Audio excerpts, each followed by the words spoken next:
about my favorite subject, death and life after death.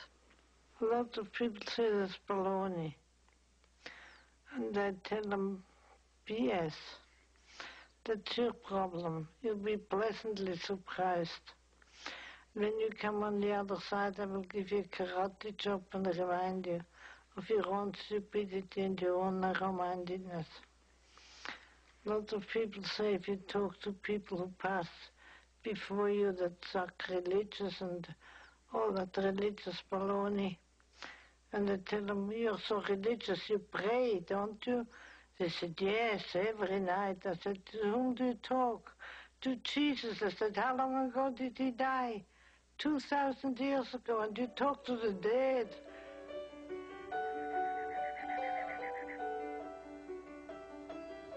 Death, for me, is a graduation. When you finish your work on earth, then you can finally go back home. And then you become a butterfly. You shed your physical body, that's a cocoon, and then you take off and go dance in all the galaxies. And I can't wait for it. But the first day of my funeral, they have to celebrate. I'm going to have a big party. You can even get drunk on whiskey sour and good red wine. And celebrate that I'm finally able to take off. Everybody can smoke. Everybody can drink. Everybody can dance. Everybody can do anything they want. Then they can go home and cry if they want to. I will not look.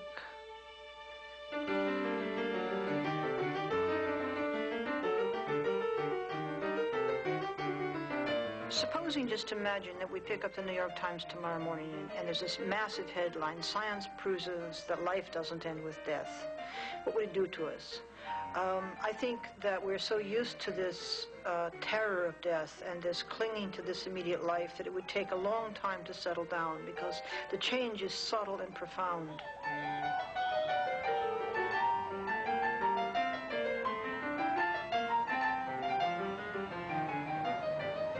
If we were convinced that immortality was a fact, it would take the pressure off. It would help us to escape this sense of desperation, that this is all there is.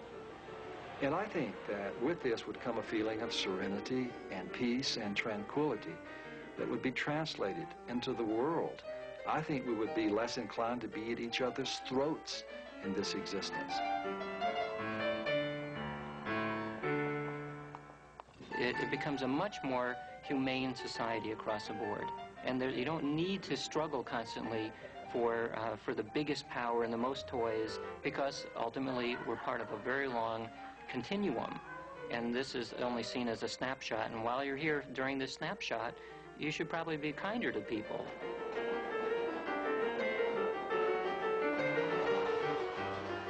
My surmise about what will happen to me after I die is that my consciousness will indeed end, that no soul will ascend to heaven, there will be no real communication between me and anybody who loved me.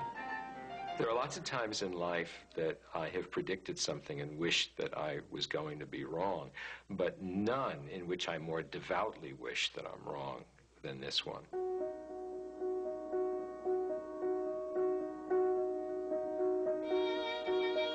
I fear about the process of becoming dead, but not the process of being dead, because that's just a translation or a transition to another existence. I know that my son is alive. I know it's not a hallucination. He's just gone on to another place, a place that I'll go, that I'll see him again. I will. I know I will. I think Uncle Joey is in heaven because he wouldn't have been smiling at me if he wasn't, or he wouldn't have been happy.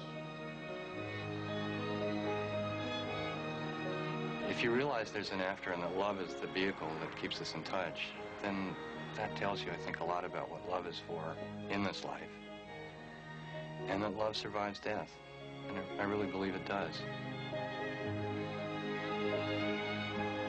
especially when there's a strong love. It never dies. It never dies. And of course, I'm not afraid of death anymore either. I'm not afraid of it at all. I'm looking forward to it. I'm not in a hurry for it now because I've got too many interesting things going on. But I am looking forward to it. And my mother's looking forward to seeing me, too. I've learned that death and the grave is not an end to anything. Maybe it's just the beginning. I think that considering these questions is what makes us human, is the definition of the human, and this is what I mean by the fact that we are spiritually intelligent creatures. Human beings are defined as the creatures who ask ultimate questions. We need to know the meaning of things. We need to know why we are here. We need to know what it means that we are here. We need to know what it means that we are going to die. But the tragedy of the individual death aside, death is a part of the process of life. It's another stage we go on to. And when you reframe human life like that, you see us as part of the context of the whole history of the universe. Our bodies are made out of stardust. Our minds follow the same laws and principles that bind the stars together. We're part of this wonderful cosmic drama. Death is part of the wonderful cosmic drama.